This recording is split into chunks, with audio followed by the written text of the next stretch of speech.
RR కొట్టినామన్నా side locks కానీ బాగున్నాయి, side branches బాగుందన్న రిజల్ట్. అది కొట్టినాక మళ్ళీ ఒమైటో డిసైడ్ కొట్టినాము. ఓకే, మీరు చెప్పిందే ముడత అయితే ఇడిచింది.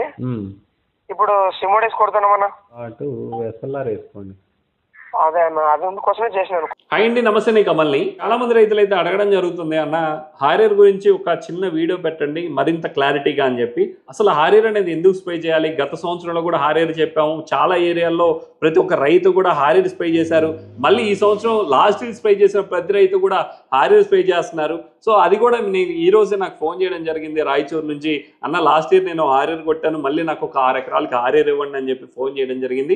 సో దాని రివ్యూ కూడా మీకు అందించడం అయితే కనుక జరుగుతుంది. సో మొక్క అనేది ఇక్కడ 10-15 రోజుల వ్యవధిలో కొత్త వేరు పొడుచుకొని మొక్క అనేది పచ్చబడడానికి ప్రయత్నిస్తూ ఉంటుంది. 20-25 రోజుల వ్యవధి నుంచి మన సహజ సిద్ధంగా మొక్క అనేది పెరుగుదల స్టార్ట్ చేయడం జరుగుతుంది. ఈ టైంలోనే అనేక రకాల పెస్ట్ అనేది దాడి చేయడం జరుగుతుంది.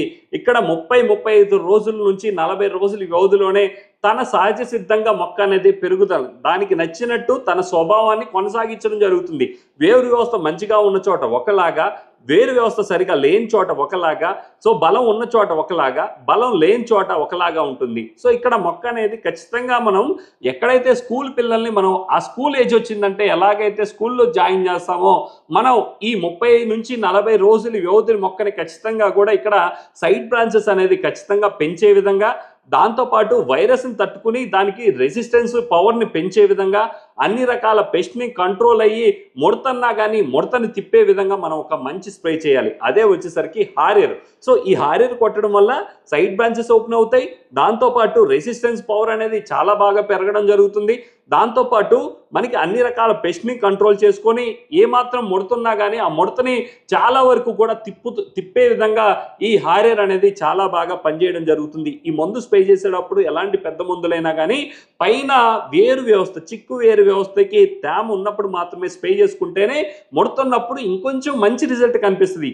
ఈ టైంలో అలాంటి పరిస్థితి ఉందంటే చిన్న మందు కొట్టుకొని వారం రోజులు లేట్ అయినా కానీ ఈ మందు స్ప్రే చేసుకుంటే ఈ దరి నుంచి మొక్క ఎక్కడైతే ఫస్ట్ మొక్క పెట్టారో ఆ మొక్క నుంచి దరిసాల్లో ఉన్న మొక్క వరకు కూడా ఒకే రకంగా సైడ్ బ్రాంచెస్, దాని రెసిస్టెన్స్ పవర్ 30-50-60 రోజుల మధ్యలో ఖచ్చితంగా కూడా త్వరగా మొక్క అనేది అనేక రకాల పెస్ట్ని తట్టుకోలేక మొక్క అనేది వైరస్ వచ్చే లక్షణాలు ఎక్కువగా ఉంటాయి. సో వీటన్నిటినీ మొక్కని ఒక చంటి బిడ్డని చంకలో పెట్టుకున్నట్టు ఈ హారియర్ అనేది తన మిరప మొక్కను అనేది జాగ్రత్తగా కాపాడుకోవడం జరుగుతుంది. కాబట్టి ఈ టైంలో కనుక హారియర్ అనేది స్ప్రే చేసుకుంటే మంచి రిజల్ట్ అయితే కనుక ఖచ్చితంగా ఉంటుంది. సో ఇలాంటి మంచి ఇన్ఫర్మేషన్ కోసం ఖచ్చితంగా ఒక లైక్ చేసి సపోర్ట్ చేయండి.